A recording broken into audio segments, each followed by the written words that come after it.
오늘 말씀 느헤미야 6장 1절에서 14절까지 말씀, 또 이제 전체적으로 19절 끝까지 이제 볼 텐데요. 이 말씀 가지고 이제 두려워하는 자라는 제목으로 말씀 전하도록 하겠습니다. 여러분이 이 세상에서 가장 두려운 것, 제일 두려워하는 것이 무엇입니까? 제일이 아니더라도 그냥 살다가 보면은 두려운 것이 한두 개쯤은 있지 않겠습니까? 아니면 이제 뭐 지금은 그래도 두려움이 사라졌는데 예전에는 어떤 것이 두려웠었다 하는 것이 있기 마련입니다. 특히 어렸을 때는 이제 경험하지 못한 것들이 많다 보니까 그런 것들에 대해서 이제 두려움을 갖게 되지요. 아이들 같은 경우는 두려운 것들이 이제 더 많을 수 있습니다.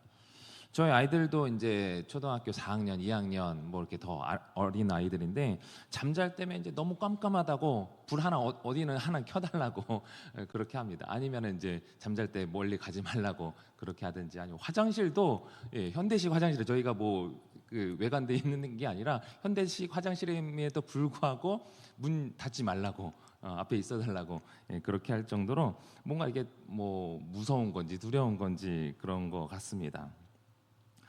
저 같은 경우는 이제 어렸을 때부터 지금도 사실 이제 높은 게 조금 저는 이제 무섭습니다. 그래서 뭐 7층 정도 높이 이상 되면은 이렇게 그 난간에서 이렇게 딱 아래를 내려보면 막 이렇게 막 가슴이 콩닥콩닥 뛰고, 그래요. 그래서 왜 그럴까 이제 생각해봤는데 초등학교 4학년이었나 5학년 때쯤에는 그 계단이 꽤 학교 계단 있지 않습니까? 그 한 층에 이렇게 꽤 긴 계단이 있었어요. 근데 그때는 못 모르고 애들이 막 여기서 끝에서 그 위에서 맨 아래까지 한 번에 막 달려가지고 뛰었던 적이 있어요. 근데 제 기억에 저는 저도 이제 한번 따라 해보겠다고 쭉 이렇게 힘차게 뛰었는데 마지막 계단에 딱 그 발목이 딱 걸려가지고 한동안 이제 발목 잡고 이렇게 다녔던 기억이 있는데, 그것 때문에 그랬나 이제 정확하게는 기억이 안 나지만 높은 게 무섭습니다. 여러분은 어떻습니까?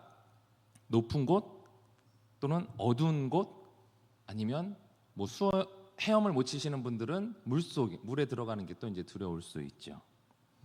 어떤 분은 또 이제 그 좁은 공간, 폐쇄 공포증이라든지 여러 가지 있을 수가 있습니다. 이런 두려움과 무서움은 뭐 자연스럽게 저같이 또 어렸을 때 안 좋은 기억이 있다든지 여러 가지 이유로 이런 것들이 생기게 되는데, 그러나 높은 건물이 또 어두운 장소가 또는 물속이 어떤 폐쇄된 공간이 어떤 의도를 가지고 두렵게 해야지 하는 것은 아니라는 것을 여러분들이 잘 아실 겁니다. 이런 말이 있죠. 세상에서 제일 무서운 동물은 뭐다? 사람이다. 사람이 제일 무섭다는 그런 얘기가 있는데, 동물들은 이제 본능에 따라서 한결같은 모습을 보입니다. 그런데 사람은 어떻습니까? 자기 것에 만족하지 않고 남의 것을 탐내면서 다른 사람들이 고통스러워하든지 말든지 나만 잘 되면 된다, 이런 약간 이기적인 생각이 있지 않습니까? 그래서 이 지능이 낮으면 괜찮아요. 근데 높은 이 동물 중에서도 가장 이게 지능이 높잖아요. 그러니까 그 지능을 가지고 남을 속이거나 파괴시키는 그런 사람들이 있기 때문에 나온 말이죠. 오늘 본문에는 의도적으로 느헤미야를 이렇게 두렵게 하고자 하는 사람들이 나옵니다. 그들은 앞에서 백성들을 두렵게 해서 이 성벽을 재건하고자 하는 그 의지를 꺾으려던 사람들이었습니다. 그들 생각에 이 백성들에게 두려움을 심어주면 스스로 절망하게 되어서 이들이 원했던 이 성벽 재건이 완성되지 않을 것이다 라는 계획을 가지고 있었지만, 백성들 가운데에는 느헤미야라는 아주 뛰어난 지도자가 있었습니다. 느헤미야가 그 중심에 버티고 있어서 백성들에게 이렇게 얘기를 했죠. 느헤미야 4장 14절 말씀을 보면 이렇게 고백합니다. 우리 함께 읽어보겠습니다. 너희는 그들을 두려워하지 말고 지극히 크시고, 중간 부분이요. 지극히 크시고 두려우신 줄을 기억하고 너희 형제와 자녀와 아내의 집을 위하여 싸우라 하였느니라. 아멘. 그 대적들, 그 상대방 사람을 두려워하지 말고 지극히 크시고 두려우신 하나님, 이 세상을 창조하신 그 하나님을 기억하고 너의 형제와 자녀와 하나님의 집을 위하여 싸워라.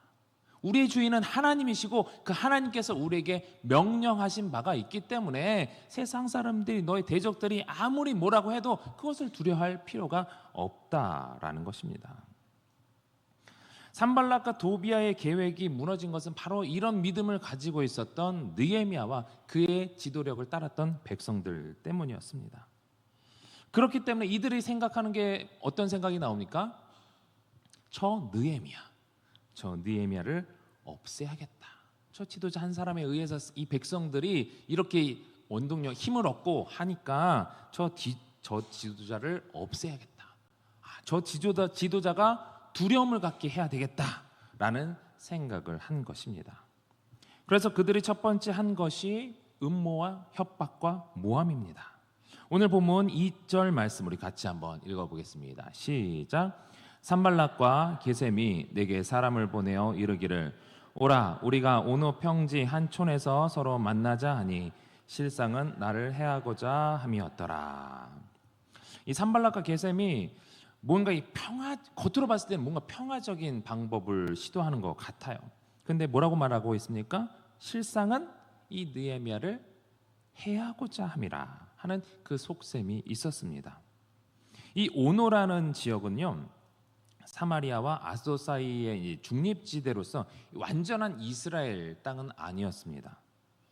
그러니까 다시 말씀드리면 이 산발란 일당이 오노 이 평지를 느헤미야의 이 면담 장소로 택한 것은 이스라엘 영토 밖으로 껴내서 살해하려는 음모라는 것이죠. 우리가 신앙생활을 할 때 세상 사람들의 입장에서는 이 평화적인 방법이라 하면서 우리에게 요구할 때가 있어요. 그러나 대부분이 보면요, 이것은 사단이 쓰는 방법입니다. 때로는 이단이 쓰는 방법이죠. 서로가 만나면서 우리 자기 것을 좀 이렇게 내려놓고 타협해서 우리가 좀 친하게 지내자, 화합을 하자. 화합이란 거 좋지 않냐? 일치라는 거 좋지 않느냐라고 하면서 그러니까 우리 자기 것은 좀 내려놓자라고 하면서 우리가 외치는 절대 진리신 예수 그리스도까지 내려놓게 만드는 것이 세상이에요. 사단의 전략입니다. 아무리 세상이 우리에게 뭐라고 할지라도 우리가 단 하나 놓치지 말아야 할 것은 예수 그리스도입니다. 예수 그리스도를 통해서만, 오직 예수 그리스도를 통해서만 우리가 구원을 얻는다. 구원의 길은 오직 이 예수 그리스도밖에 없다라는 것이 분명해야 되는 것입니다. 우리가 다른 것은 타협할 수 있습니다. 우리가 신앙생활을 하는 데 있어서 어떤 방법적인 면에 있어서는 타협할 수 있는 부분들이 있습니다. 그러나 진리신 예수 그리스도만큼은 절대로 타협의 대상이 될 수가 없는 것입니다. 다른 길로 한번 가보자는 그 유혹의 소리에 우리는 귀를 기울일 필요가 없는 것이죠. 그럼에도 불구하고 세상 사람들은 이렇게 얘기를 하죠. 기독교는 고집스럽다. 융통성이 없다. 타협을 하지 않는다. 실질적으로는 그들은 우리의 신앙을 무너뜨리려는 사단의 속셈 가운데 영향을 받고 있는 것이죠. 그들이 그런 의도를 갖고 있든 아니든 간에 사단은 계속해서 우리 믿는 자들을 넘어뜨리려고 한다는 것입니다.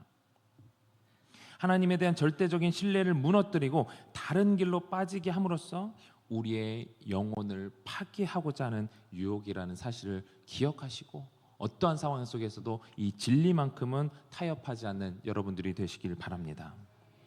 이렇게 산발라 측에서는 느헤미야에게 4번이나 야 우리 만나자 하는데도 만나지 않으니까 5절을 보면 종을 통해서 이 느헤미야에게 편지를 보내는데 이 편지가 밀봉이 돼야 되는데 밀봉되지 않은 편지입니다. 그 글에는 이렇게 있습니다. 6절 7절 말씀입니다. 시작.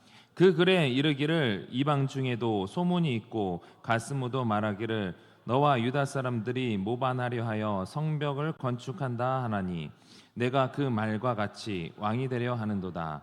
또 내가 선지자를 세워 예루살렘에서 너를 들어 성전하기를 유다의 왕이 있다 하게 하였으니 지금 이 말이 왕에게 들릴지라. 그런즉 너는 이제 오라 함께 의논하자 하였기로.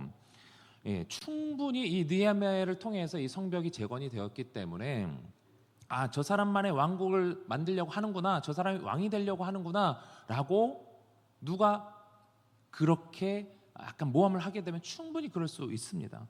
그러니까 그런 모함에 대해서 느헤미야가 이 내용이 퍼져나가면 나에게도 위협이 될 수 있겠구나라고 생각할 수 있어요. 만약에 느헤미야 본인이 정말 이 부분에 있어서 한번 해볼까? 한번 이 무리를 이끌고 내가 뭔가 한번 해볼까라는 생각이 있었다면 아마 이거에 찔림을 받아서 그래 우리 뭔가 좀 당신이 원하는 게 뭐냐고 한번 만나자 한번 했을 수도 있었습니다.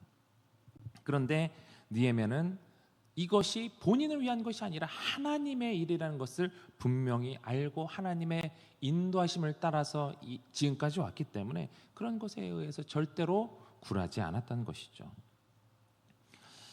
아까도 말씀드렸듯이 이 편지를 봉하지 않았다라는 것은 이 편지가 배달되는 중에 오픈이 돼서 사람들에게 느헤미야의 속셈은 사실 이거야 하면서 공동체와 또 이 느헤미야의 지도자 간의 어떤 신뢰를 무너뜨리려고 하는 그 속셈도 있었던 것이죠. 만약에 우리에게 이런 일이 생겼다면, 누가 나를 모함하고 또 그 사실을 가지고 협박을 했다면 우리는 그에 대한 대처를 하려고 안절부절 못했을 것입니다. 그런데 느헤미야의 태도는 단호하죠. 오늘 보면 8절 말씀입니다. 시작. 내가 사람을 보내어 그에게 이르기를 내가 말한 바 이런 일은 없는 일이요 내 마음에서 지어낸 것이라 하였나니. 이들에 대한 느헤미야의 대처 방법은 뭐냐? 너 왜 나를 쓸데없는 가지고 나를 모함해? 막 이러는 것이 아니라 한마디로 하면 좀 그만해 됐거든, 나 아니거든, 쓸데없는 소리 하지 말고 그냥 가. 약간 이제 무시하는. 산발랏 일당이 왜 이렇게 느헤미야를 모함하고 협박하고 했습니까? 9절에 보면 이렇게 하고 있습니다. 이들의 목적은요, 두렵게 만드는 거예요. 두려움에 그들이 하고자 하는 것을 이루지 못하게 하는 것이 이들의 목적이었습니다. 사단은요, 이 믿음의 공동체를 공격할 때 최후의 수단으로는 이 리더를 공격합니다. 그리고 리더가 두려워하는 자가 되게 하여서 공동체를 올바로 이끌지 못하게 합니다. 공동체로 하여금 또 공동체는 리더를 신뢰하지 못하게 모함을 하기도 하고요, 잘못된 생각을 심기도 합니다. 그럴 때 우리는 리더가 됐거든, 아무리 그런 모함이 있다 할지라도 됐거든 하고 단호하게 무찌를 수 있도록 우리 리더들을 위해서 기도해야 할 줄 믿습니다. 그리고 우리 역시 어떠한 상황에서도 이 리더를 신뢰해야 되는 것이죠. 우리 리더가 그렇대, 됐거든. 한번 해보시겠습니까? 됐거든. 담임 목사님을 위해서, 또 교역자들을 위해서, 우리 팀장들, 또 각 기관의 회장들을 신뢰하고 그들이 어떠한 그런 모함에도 됐거든. 우리 역시 됐거든. 우리는 서로, 리더는 공동체를 신뢰하고 공동체는 리더를 신뢰하고, 그런 신뢰 가운데 하나님의 역사를 이뤄갈 수 있는 우리 서울제일교회 성도들이 되시기를 주님의 이름으로 축원합니다. 계속 말씀드리지만 사단은 세상의 빛과 소금으로 부르신 우리를 두려워하는 자로 만들려고 합니다. 우리로 하여금 무능력하게 만들고 절망하게 만들고 돈에 쫓기고 명예에 쫓기고 사람에게 쫓기게 해서 결국 두려워하는 자로 만드는 것이 사단의 생각입니다. 그리고 우리의 존재 가치를 낮추는 것. 너 따위가 그렇게 죄짓고 사람들에게 연약한 모습 보이는 너 따위가, 그래서 맞아, 나 따위가 무슨 뭘 한다고 자존감 낮추게 만들고 두려워하게 만들고, 그럴 때 우리의 반응은 단호해야 돼요. 어떻게 한다고요? 됐거든. 난 두렵지 않거든. 이건 네가 속이는 거잖아. 두려움이라는 것이 무엇입니까?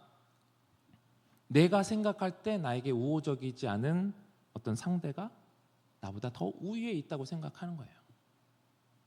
사단은 이런 우위를 차지해서 우리를 지배하려고 하는 것입니다. 왜냐하면 우리는 예수 그리스도를 믿기 시작하면서 사단의 지배에서 벗어났기 때문입니다. 그게 배 아픈 거예요. 속이 쓰린 거죠. 변할 수 없는 이 사실을 아는 이 사단은 계속해서 이 방법으로 우리를 속이는 것입니다. 그래서 성경은 사단을 거짓의 영, 속임의 영이라고 그러지 않습니까? 실제로 우리는 하나님의 자녀인데 하나님의 자녀로 살아가지 못하게 계속해서 속이고 모함하고 협박하는 것입니다. 여러분들의 한번 신앙 삶을 한번 이렇게 돌이켜 보십시오. 예수님을 제대로 믿기 전에는 우리가 사실 두려운 것이 많았어요. 저도 어렸을 때 그 전설의 고향 아시는지 모르겠어요. 전설의 고향 한번 보고 귀곡성 아직도 제목이 기억이 나는데 그런 거 보면 막 밤에 잠도 못 자고 막 이랬던 어려서 그랬는지 신앙이 없어서 그랬는지 여러 가지 이유로 참 두려운 게 많았어요. 저희 외할머니 집은 이제 대천이었는데 그 화장실이 이제 밖에 있었거든요. 그 화장실 혼자 못 가고 그랬던 기억이 있는데 이제는 무섭지 않죠. 두렵지 않습니다. 이 세상에서 가장 높으신 존귀하신 하나님의 자녀라는 사실을 우리는 믿기 때문입니다. 사단의 지배를 받지 않는 것이죠. 우리는 이 사실을 확신해야 하고 사단의 유혹에 모함에 협박에 거짓에 단호하게 대처하는 여러분들이 되시길 바랍니다. 또 제사장 선지자와 같은 직분을 가진 이 스마야, 어떻게 보면 같은 유다 공동체에 있는 사람인데요. 이 느헤미야를 생각하는 척하면서 이렇게 말하는데요. 오늘 보면 10절입니다. 10절 말씀 시작. 이후에 무에다벨의 손자 들라야의 아들 스마야가 두문불주라기로 내가 그 집에 가니 그가 이르기를 그들이 너를 죽이러 올 터이니 우리가 하나님의 전으로 가서 외소 안에 머물고 그 문을 닫자. 저들이 반드시 밤에 와서 너를 죽이리라 하기로. 그 아까 이제 그 초반에 보면은 이 성벽이 아직 문이 다 달리지 않은 상황이에요. 언제든지 대적들이 쳐들어올 수 있는 상황이죠. 그런 가운데 이 스마야라는 사람은 집 밖을 나가지 않는 거예요. 두려우니까. 그런 두려움을 계속해서 또 이 느헤미야에게 또 얘기를 하는 거죠. 야, 우리 이런 두려운 상황이 있지 않냐? 이 위기가 있지 않냐? 그러니까 우리가 이 외소라는 것은요, 이 성소 안에 있는 이 공간입니다. 성소에 들어가서 우리 문을 닫자. 저들이 와서 너를 죽일 거야. 우리 같이 가자라고 얘기를 하는데요. 총독 신분인 느헤미야는요, 이 성소에 함부로 들어갈 수 없습니다. 그런데 스마야는 느헤미야에게 야, 무섭지 약간 공포심을 가중시켜서 범죄하게 만들려고 하는 것입니다. 그리고 이 범법 행위를 지시하는 스마야가 하나님의 뜻을 따르는 제사장이 아니라는 것을 느헤미야는 이제 알게 됩니다. 하나님의 뜻을 따라야 할 사람이 도비야와 산발렛에게 뇌물을 받고 이런 예언을 한 것이죠. 제사장, 선지자라고 불리는 사람들까지도 이렇게 돈의 매수가 당했던 그 공동체에 얼마나 이렇게 어려운 상황인 것을 우리는 알 수가 있는데요. 이 또한 13절에 말씀하고 있는 것처럼 느헤미야를 두려워하는 자로 만들려고 외부에서 또 내부에서 그렇게 해서 느헤미야로 하여금 두려움 갖게 해서 범죄하게 만들려고 하는 것을 우리가 볼 수가 있어요. 당연히 신뢰해야 할 같은 백성 또 같은 백성이 그 어떤 선지자들 어떤 지도자들도 믿지 못할 세상에서 느헤미야가 누구에게 이야기하겠습니까? 14절 말씀을 같이 읽어보겠습니다. 시작. 내 하나님이여 도비야와 산발락과 여선지 노아데아와 그 남은 선지자들 곧 나를 두렵게 하고자 한 자들의 소행을 기억하옵소서 하였노라. 아멘. 우리는 그리스도인으로서 우리 옆에 있는 형제 자매들 그리스도인을 믿어야 돼요. 믿어야 됩니다. 손해 본다 할지라도 믿어야 돼요. 우리가 판단하기 쉽지 않지만, 판단하기 쉽지 않지만 그 사람이 그리스도인이 아니라 단순히 교회에 나오는 사람, 믿음 없이 교회에 나오는 사람, 사실 이게 판단이 쉽지는 않아요. 겪어보면 그래도 이제 어느 정도 또 생각이 되는데, 또 다른 사심을 갖고 있는 사람이라면 우리가 조심은 해야 되지만 그래도 믿어줘야 되죠. 우리가 손해를 본다 할지라도 믿어야 하는 것입니다. 그렇지만 우리가 그 사람을 믿고 안 믿고를 떠나서 어떤 상황에서든지 우리가 가장 우선적으로 의지하고 신뢰해야 될 것은 하나님이라는 사실을 믿으시기 바랍니다. 네. 사람과 얘기하다 이 사람의 얘기를 듣고 그래야 되겠다 생각할지라도 늘 우리가 DTS 하신 분들 아시죠? 하나님, 이것이 하나님의 뜻입니까? 하나님 이렇게 하기를 원하십니까? 그러면서 이 느헤미야가 기도했던 것처럼 그런 어려움이 닥칠 때에 이것을 하나님께 고백할 수 있는 여러분들이 되시길 바랍니다. 네, 하나님이여, 저 대적들 뿐만 아니라 이 내부에 남은 선지자라고 하는 이 사람들, 밖에서 안에서 나를 두렵게 하지만 하나님, 내가 저들을 때려 눕혀 주십시오. 이것이 아니라 저들의 그냥 소행을, 저들이 한 일을 하나님 아시죠? 하나님 기억하여 주십시오. 이렇게 고백을 하는 거예요. 모든 사람은 사랑의 대상이죠. 아까 말씀드린 것처럼. 그렇기 때문에 우리가 그들에 대해서 어떻게 판단하고 어떻게 처벌해 주십시오 라고 하기보다는 느헤미야처럼 하나님, 저들의 소행을, 저들의 행위를 하나님이 기억하여 주시옵소서. 하나님께 맡기는 여러분들이 되시길 바랍니다. 사람을 두려워하지 않고 하나님을 두려워하며 하나님을 의지하면 하나님께서 우리와 함께하여 주시사 우리를 도우시고 우리를 통해서 하시고자 하시는 하나님의 일들을 이루어 주실 줄 믿습니다. 여러 내외부의 방해와 리더십의 공격에도 불구하고 하나님을 의지하며 나간 이 느헤미야를 통해서 이 성벽은 52일 만에 완성되었다라고 합니다. 느헤미야 6장 15절입니다. 시작. 성벽 역사가 52일 만에 엘르월 25일에 끝나매. 아무리 방해해도 외부에서 대적들이 공격하고 내부에서 내란이 일어나도 그 모든 어려움 속에서도 아랑곳하지 않고 성벽이 완성되었다라는 겁니다. 이때 대적들의 반응이 참 재미있는데요. 느헤미야 6장 16절입니다. 16절 시작. 우리의 모든 대적과 주위에 있는 이방 족속들이 이를 듣고 다 두려워하여 크게 낙담하였으니 그들이 우리 하나님께서 이 역사를 이루신 것을 알미니라. 아멘. 누가 두려워했다 하게 됐다고 말씀하고 있습니까? 대적들이 오히려 두려워하게 되었다라는 것입니다. 아까 말씀드렸듯이 분명히 외부에서 그렇게 끊임없이 이들을 무너뜨리려고 여러 시도를 했습니다. 그게 안 되니까 그 내부의 사람들을 돈으로 다 매수해가지고 선지자, 제사장 할 것 없이 그들을 통해서 이 느헤미야를 무너뜨리려고 했습니다. 그러면 조금 이게 이들이 봤을 때 단기간에 작업이 완성이 될 것이 6개월이 걸리든 1년이 걸리든 좀 이렇게 늦춰져야 되는데 단 52일 만에 짧은 기간 이것이 다 완성되었다라는 거예요. 이것을 보니까 이것은 참으로 하나님의 역사구나 라는 것을 깨달은 산발랏 일당이 오히려 두려워하여 크게 낙담하게 되었다라고 하는 것입니다. 두렵게 하고자 한 이 산발랏과 도비야 일당이 오히려 두렵게 됐다라는 것이죠. 사실 이들은 의도적으로 본인의 어떤 의도를 가지고 느헤미야와 유다 백성을 두렵게 하려 했습니다. 그런데 그 계략에 넘어가지 않고 하나님만 바라보고 하나님만 의지했더니 하나님의 역사가 이루어지면서 오히려 반대로 대적들이 두려워하게 되었다는 것이죠.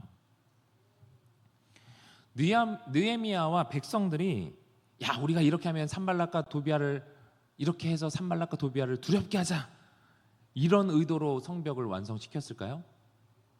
예, 절대 아니죠. 이들은 그냥 묵묵히 하나님의 일을 한 것뿐이에요. 하나님의 성전을 완성시키려고 하나님의 뜻을 이루고자 이들은 모든 것들을 행했던 것이죠. 그렇게 하나님의 뜻을 이루고자 할 때 하나님이 도우시고 이 모든 일을 무사히 마칠 수 있게 되었던 것입니다. 사단은 하나님의 일이 완성될 때 사단 자기들의 그 영향력이 줄어들기 때문에 어떻게 해서든지 하나님의 일을 막으려고 합니다. 그래서 하나님의 일을 하는 사람을 두려워하는 자로 만들기 위해 모함을 하기도 하고 위협을 하며 수단과 방법을 가리지 않는 것입니다. 그러나 우리가 하나님께 집중하고 하나님의 일을 할 때 두려워하는 자는 우리가 아니라 결국엔 이 대적들이 두려워하는 자가 되는 줄 믿으시기 바랍니다. 우리의 삶에 있어서 가장 우선은 하나님의 일입니다. 하나님의 일. 하나님의 맡겨주신 것이 무엇일까? 그것을 가장 최우선순위에 두는 여러분들이 되시길 바랍니다. 여러분, 이 세상을 살아가실 때 우리가 하나님을 의지할 때 우리는 담대할 수 있습니다. 사단은요, 우리가 하나님의 역사로 예수 그리스도의 은혜로 구원받았다는 것을 사단은 잘 알아요. 그럼에도 불구하고 아직 자기 영향력 아래에 있는 사람들을 통해서 우리 믿는 자들을 계속해서 유혹하죠.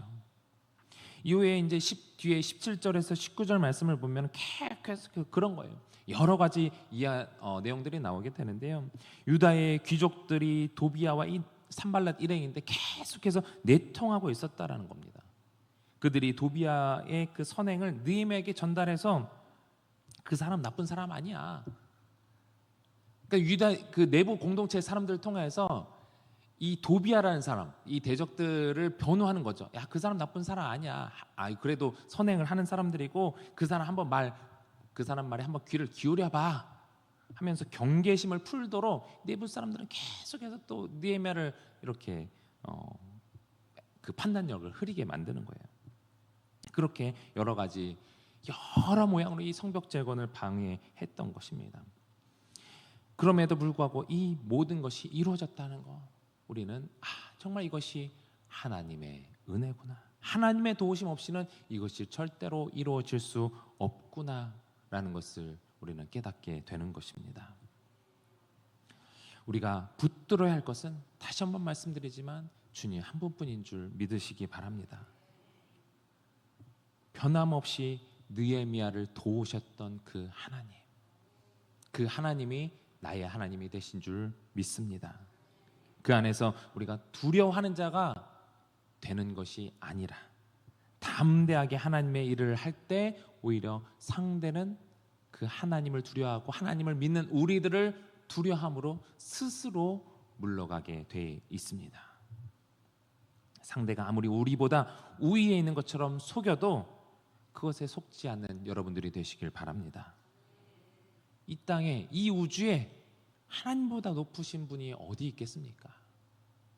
그분이 나의 아버지가 되십니다. 아버지, 나의 든든한 백이 되십니다. 믿으십니까? 예. 이런 주님의 자녀로서의 그 믿음의 확신을 가지고 늘 담대함으로 이 세상을 이겨나갈 수 있는 늘 승리자가 되는 여러분들이 되시기를 주님의 이름으로 축원합니다. 우리 함께 기도할 때에 혹시 여러분들이 두려워하고 있는 것이 있습니까? 그 어떤 것이든 우리가 두려움을 갖게 하는 것은, 그것을 원하는 것은 사단입니다.